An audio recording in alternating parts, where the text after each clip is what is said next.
My mom handed me a glass of red wine at my engagement party, but something smelled off. I didn't drink it.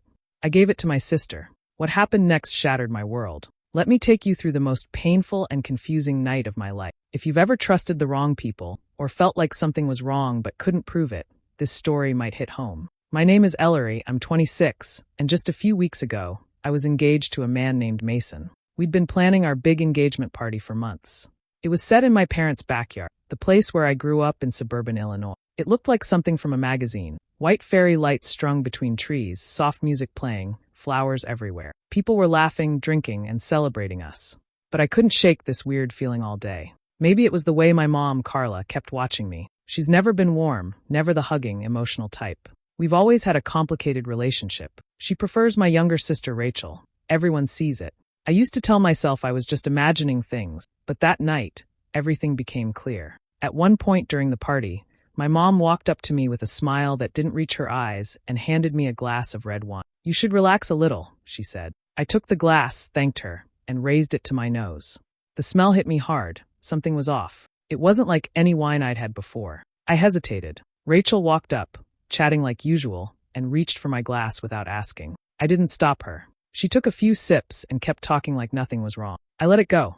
I wish I hadn't. A few hours later, after most of the guests had left and I was helping clean up, someone screamed. I turned and saw Rachel on the ground, shaking. My heart nearly stopped. Someone called 911. Everything after that was a blur. Sirens, lights, people shouting. My parents stood frozen, like they couldn't believe what was happening. Mason held me while I cried, but even then, something in his arms felt distant. At the hospital, the doctors ran tests and said it wasn't an accident. Rachel had been poisoned. Someone had put something dangerous in her drink. I sat there, shaking, trying to remember every detail. And then it hit me. That wine, my mom gave it to me. I couldn't speak. I just sat in that waiting room, staring at the floor, wondering if the glass had been meant for me. And deep down, I think I already knew the answer. People always said Mason, and I looked perfect together. He had the kind of smile that made strangers stop and stare, and he always knew the right thing to say. We met 3 years ago at a friend's barbecue. From day one, he was sweet, patient, and completely charming.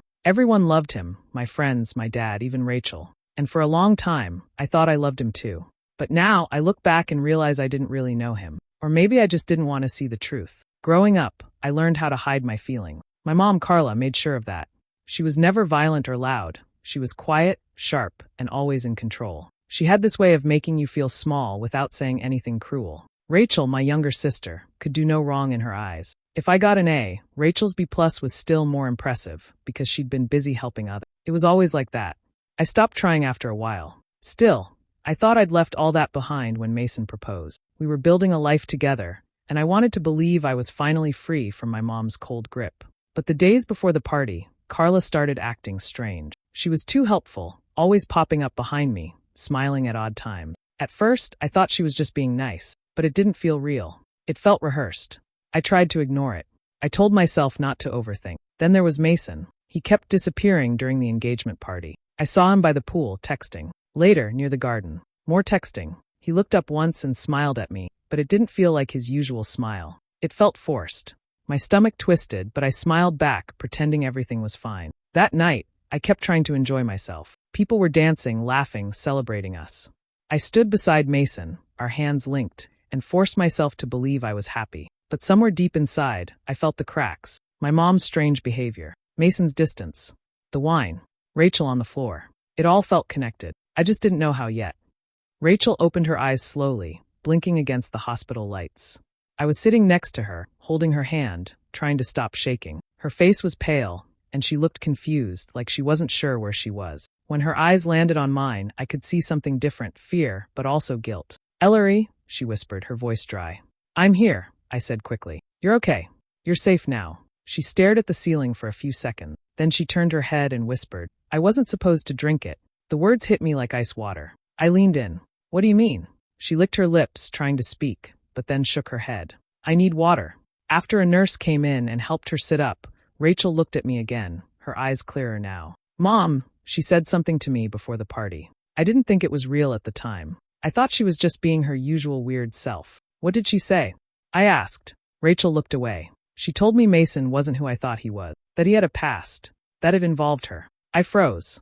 What do you mean involved her? She didn't say it directly, just hinted. But the way she said it, Ellery, it creeped me out. She said she knew him better than anyone else. I thought she meant emotionally, like she thought she could read people. But now, I think she meant something else. I shook my head slowly. No way. Rachel looked at me with wide, tired eyes. You really don't remember how weird they were at first. I started to argue, but then I stopped. Because a few memories rushed back, tiny things I'd brushed off. How Mason had seemed nervous the first time he met my parents. Not in the normal way, but like he already knew something. Or someone. How Carla had worn makeup and a red dress that night, unlike her usual self. How they'd exchanged a glance at dinner and gone quiet when I walked in. My throat tightened. I left the hospital not saying much else. My thoughts were spinning. Could it really be true? Could my fiancé and my own mother have?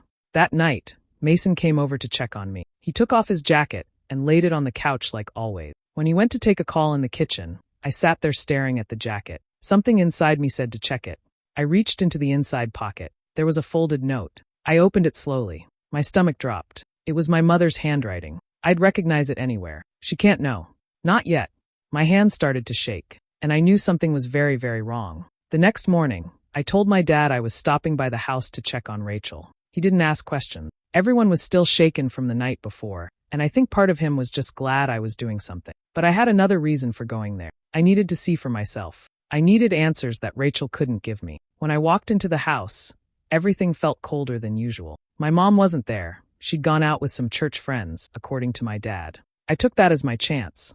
Carla's bedroom hadn't changed in years. Same stiff pillows, same untouched makeup table, same exact perfume bottle on the dresser that she never seemed to use but kept for show. I moved carefully, listening for footsteps even though I knew I was alone. I didn't know what I was looking for. I just hoped I'd know it when I found it.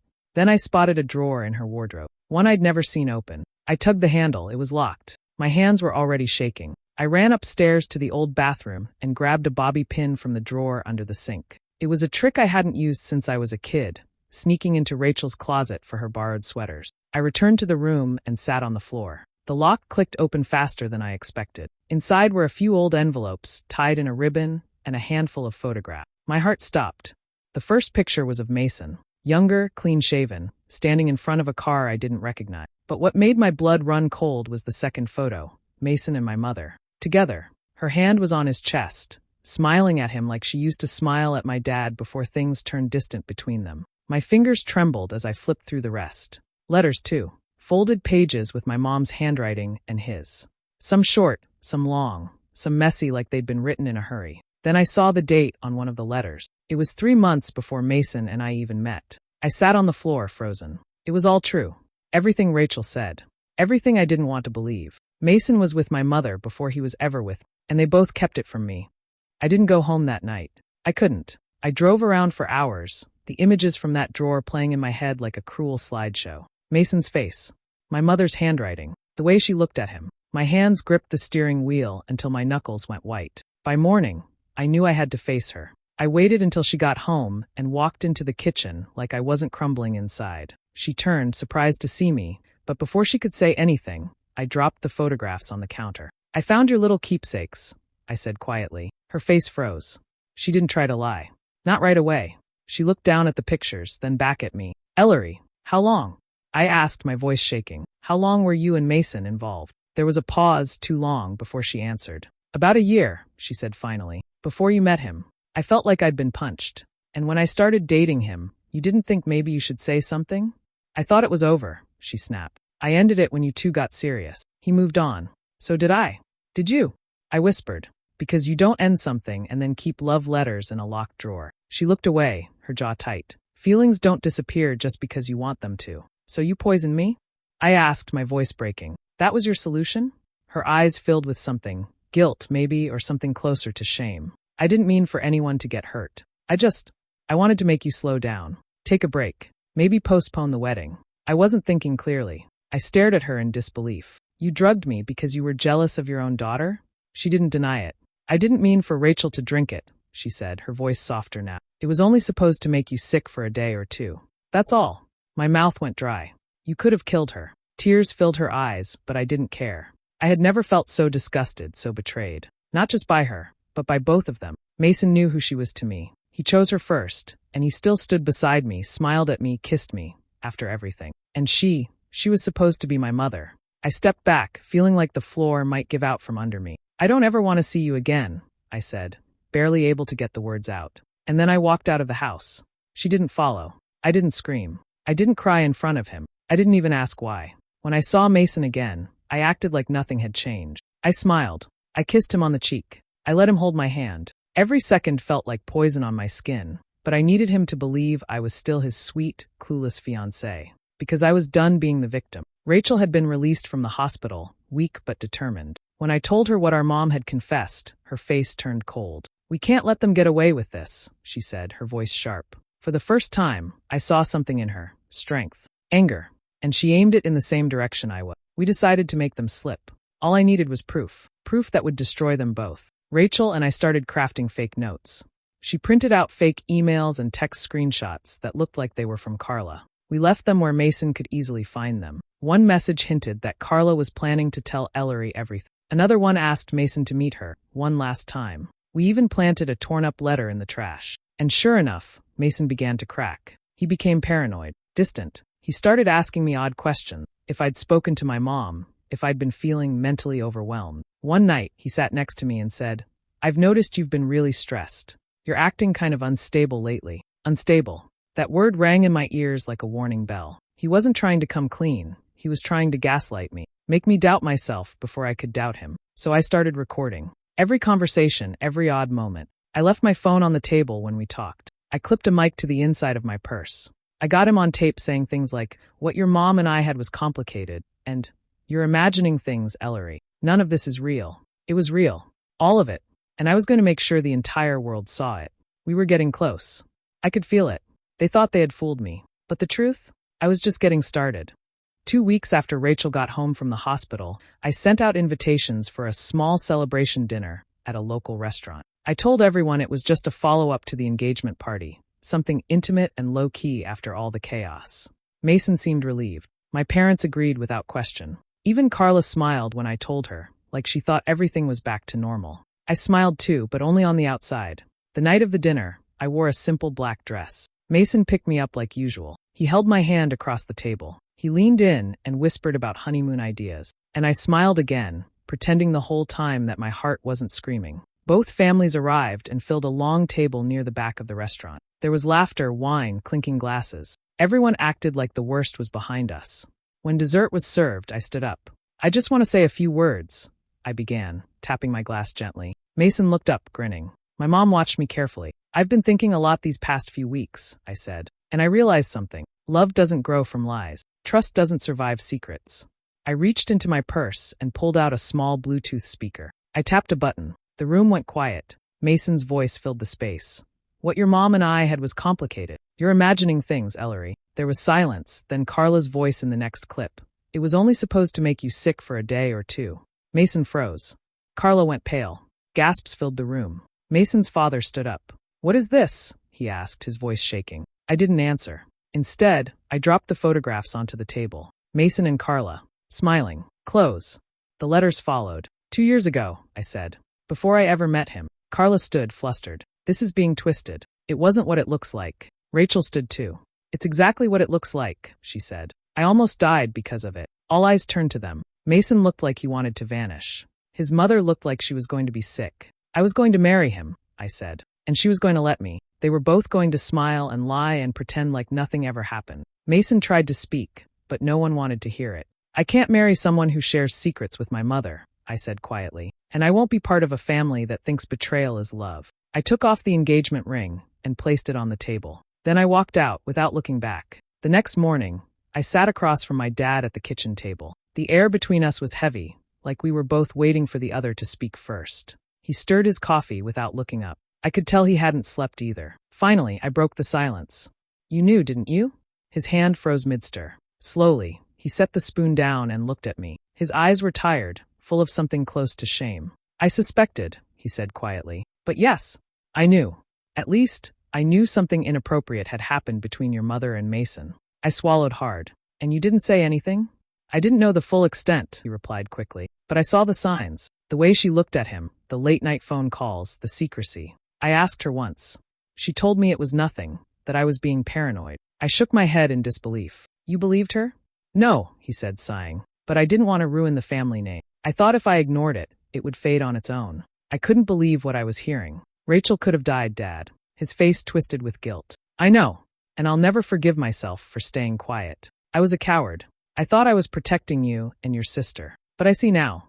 I was protecting myself. There was a long pause. Then he looked at me, steady and serious. If you want to press charges, I'll support you. Whatever you need, I'll be there. I nodded, but my voice came out calm and sure. I'm not doing this to hurt her. I'm doing it so she can't hurt anyone else. He reached across the table, placed his hand over mine. I'm proud of you, for standing up for yourself. I didn't respond. That afternoon, I packed a small bag and left the house. I didn't say goodbye to Carla. I didn't even look in her direction. She didn't try to stop me. Maybe she finally realized I wasn't her little girl anymore. I drove straight to the police station and gave my statement. I told them about the wine, the confession, the hospital records. I handed over the recordings. It wasn't revenge. It was survival. And for the first time in weeks, I felt like I was finally taking my life back. The day Carla was arrested, I didn't cry. I watched from the hallway window as 2 officers led her to a squad car, her face blank, her hands cuffed in front of her. My dad stood beside me, silent. He didn't try to comfort me. He knew there was nothing to say that would undo the damage. She was charged with attempted poisoning, and though the lawyers tried to argue it wasn't meant to be deadly, the judge didn't seem convinced. Intentional or not, someone nearly died. That wasn't going to be brushed aside. Word spread fast. It wasn't just family that found out. Neighbors, co-workers, even people at the grocery store started whispering. But it was Mason who took the biggest hit after the dinner review. His employer, who happened to be close friends with his family, asked for his resignation. His friends stopped calling. No one wanted to be associated with the guy who'd been sleeping with his fiance's mother and helped keep it a secret. He messaged me once. Just once. I never meant for any of this to happen. I didn't reply. What was there to say? That I forgave him? That I understood? Because I didn't. I didn't understand how someone could betray me that deeply and still pretend to love me every day. Rachel, after recovering fully, decided to leave town. She packed up, sold her car, and flew out west to start over. We hugged tightly the night before she left, both of us changed forever, bound by something no one else could ever understand. I don't know when I'll be back, she told me. You don't have to rush, I said. Just be happy. And I meant it. As for me, I stayed. I started therapy. At first, I sat in silence during my sessions, not sure where to begin. The betrayal felt too big, too twisted, too heavy to talk about. But eventually the words came. I talked about Mason, about Carla, about how I'd spent my life feeling not quite enough, never chosen, always compared. And for the first time, someone listened without judgment. I struggled a lot. Some days I couldn't get out of bed. Other days I wanted to scream into the mirror. But little by little, the pain lost its sharpness. I started painting again, something I hadn't done in years. I took walks. I cooked for myself. I stopped checking Mason's social media, even though it hurt at first. Healing didn't look like some big dramatic moment. It looked like small choices, quiet mornings, breathing deeper. The poison nearly ruined everything, but so did the truth. And somehow, facing it all still gave me the one thing I hadn't had before, a real beginning. Sometimes I still think about that moment, the glass of wine in my hand, the smell that made me pause, the second I passed it to Rachel without even thinking. One choice, 1 second. That's how close I came to losing everything. If I had taken even one sip, I might not be here telling this story. That thought used to keep me up at night.